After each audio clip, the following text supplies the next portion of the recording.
Karena memang ketika ketua umum sebelumnya Pak Harso itu target pertama itu saat itu berdasarkan bacaan Pak Harso itu Mas Anies. Ya. Gitu. Oh gitu. Itulah kenapa kemudian Pak Harso sempat meng-hire EF Saifullah Fatah. Sementara EF Saifullah Fatah melalui Polmark itu kan konsultan politiknya Mas Anies kan. Artinya separuh kakinya Pak EF itu di Mas Anies. Sebagai sebuah bentuk kepedulian. Bagaimana memikirkan P3 ini bisa tetap selamat. Beliau yang ada di luar struktur memiliki cara bagaimana menyelamatkan P3 dengan cara beliau itu. Tentu kami yang di struktur juga memiliki cara bagaimana kami melakukan kerja-kerja elektoral untuk menyelamatkan partai. Nggak bisa barengan aja itu? Lah nanti kan ini masih proses, ini proses masih panjang Pak. Insyaallah bisa. Pengusungan calon presiden itu masih bulan September. Sepanjang.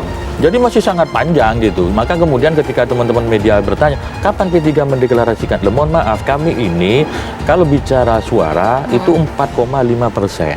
Tapi bicara kursi itu 3,8%. Artinya untuk bisa mengusung calon presiden itu kan membutuhkan 20% kursi atau 25% suara gitu. Ya kita tahu dirilah. KIB ini sampai saat ini juga belum pernah ada bahasan tentang capres dan cawapres.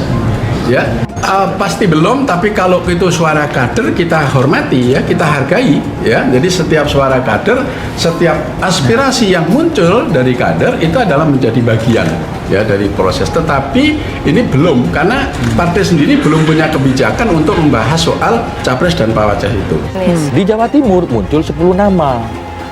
Siapa aja Mas? 10 nama, ada Hovifah, ada Anies, ada Ganjar, ada RK, ada Erick Thohir, ada Pak Mardiono sendiri, itu tokoh yang potensial maju sebagai calon presiden atau calon wakil presiden. Di Sumatera Utara muncul nama lain, di Sulawesi Selatan muncul jadi banyak nama nama lain. yang bermunculan Itu dia, makanya saya sampaikan ini bagian dari bagaimana kita memonitoring aspirasi publik baik yang melalui struktural partai. Makanya kami sampaikan tadi senior-senior partai yang melalui FKM, wadahnya FKM, ya kata Mbak Tani, mau diapakan? Ya biarin aja. Toh Indonesia tidak ada larangan untuk berserikat dan berkumpul sepanjang tidak bertentangan dengan undang-undang. Capres, pimpinan nasional yang bisa menyiapkan lapangan pekerjaan harus mereka yang bisa melakukan dan melampaui perubahan. Anies Rashid Baswedan, KIB mendukung full Anies Rashid Baswedan sebagai calon presiden dan dilantik menjadi presiden Indonesia pada 2024. Kemudian bahwa tentu harus didukung dengan apa yang menjadi cita-cita proklamasi, yaitu melindungi segenap bangsa Indonesia dan seluruh tumpah darah Indonesia. Ini adalah tugas seorang militer, tugas TNI, sedangkan tugas polisial melindungi atau mengamankan. Oleh karena itu, untuk menyiapkan bonus demografi, lapangan pekerjaan untuk generasi muda, agar dia bisa hidup, bisa berubah nasib menjadi hidup lebih baik. Di PBNU pun saya melihat ada semacam proses untuk melakukan seleksi di dalam, dan itu yang dinamikanya ke depan pasti akan ada. Nah, kami ketika kemarin akhirnya mengambil keputusan, ya sudah kita menyodorkan calon wakil presiden, tentu kita juga melihat bahwa P3 dengan partai mana yang sebenarnya paling cocok ketika kita melakukan kerjasama politik atau katakanlah dijuduli koalisi. Nah, kita lihat 3 nama teratas hari ini capres adalah Pak Ganjar, Pak Prabowo, dan Pak Anies. Nah, tentu kita lihat apakah Pak Anies dalam posisi melamar kami atau merasa perlu dengan P3. Ternyata komunikasinya selama ini relatif tidak ada. Dengan ketua umum juga tidak ada gitu. Oke, artinya dari situ kita kan menjadi tidak ada alasan untuk melirik gitu. Meskipun coret dari list ya tentu 1-2 kader kami ada yang simpatik dengan Mas Anies pastilah.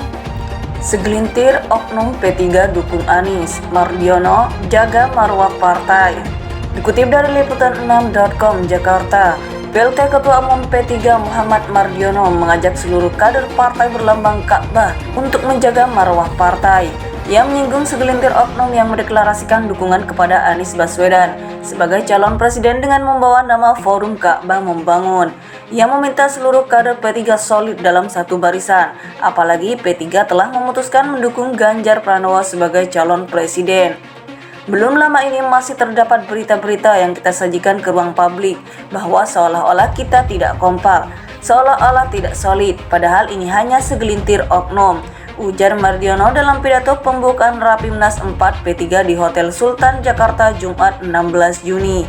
Saya juga ingin meminta kepada segenap jajaran kader di seluruh Indonesia agar ikut menjaga menegakkan marwah partai, karena P3 adalah tempat perjuangan kita, tempat bernaung kita untuk berjuang, maka marwah itu harus ditegakkan, tidak oleh marah partai itu diinjak-injak orang lain, tegasnya. Isu perbedaan dukungan kader P3 itu juga didengungkan oleh para pendengung atau buzzer di media sosial. Mardiono mengatakan upaya tersebut sengaja dilakukan untuk merendahkan P3. Belum lama ini ada isu-isu yang terus dipublikasi oleh buzzer-buzzer yang sengaja merendahkan harkat dan martabat kita, bahwa seolah-olah kita tidak solid. Segelintir orang, tidak lebih dari 30 orang berkumpul di kota kecil mendeklarasikan yang itu adalah bukan kebijakan partai, tapi membawa nama partai. Seolah-olah itu adalah kader dari P3. Seolah-olah itu adalah suatu forum yang mengikat pada diri dan sayap-sayap partai. Tidak, ujar Mardiono. Untuk itu, Mardiono meminta seluruh kader untuk meluruskan isu-isu yang tidak benar. Isu tersebut dilahirkan oleh oknum demi mengambil keuntungan sepihak. Kita harus pula meluruskan isu-isu yang miring dan isu-isu yang sengaja dilahirkan oleh pihak-pihak yang ingin mengambil keuntungan secara pribadi atau sepihak. Kita tidak boleh diam, ini adalah harkat, martabat, dan marwah kita, pungkasnya. Ia menyinggung segelintir oknum yang mendeklarasikan dukungan kepada Anies Baswedan sebagai calon presiden dengan membawa nama Forum Ka'bah Membangun. Ia meminta seluruh kader P3 solid dalam satu barisan, apalagi P3 telah memutuskan mendukung Ganjar Pranowo sebagai calon presiden. Belum lama ini masih terdapat berita-berita yang kita sajikan ke ruang publik bahwa seolah-olah kita tidak kompak, seolah-olah tidak solid, padahal ini hanya segelintir oknum, ujar Mardiono dalam pidato pembukaan Rapimnas 4 P3 di Hotel Sultan Jakarta Jumat 16 Juni. Saya juga ingin meminta kepada segenap jajaran kader di seluruh Indonesia agar ikut menjaga menegakkan marwah partai, karena P3 adalah tempat perjuangan kita, tempat bernaung kita untuk berjuang, maka marwah itu harus ditegakkan, tidak oleh marah partai itu diinjak-injak orang lain, tegasnya. Isu perbedaan dukungan kader P3 itu juga didengungkan oleh para pendengung atau buzzer di media sosial. Mardiono mengatakan upaya tersebut sengaja dilakukan untuk merendahkan P3.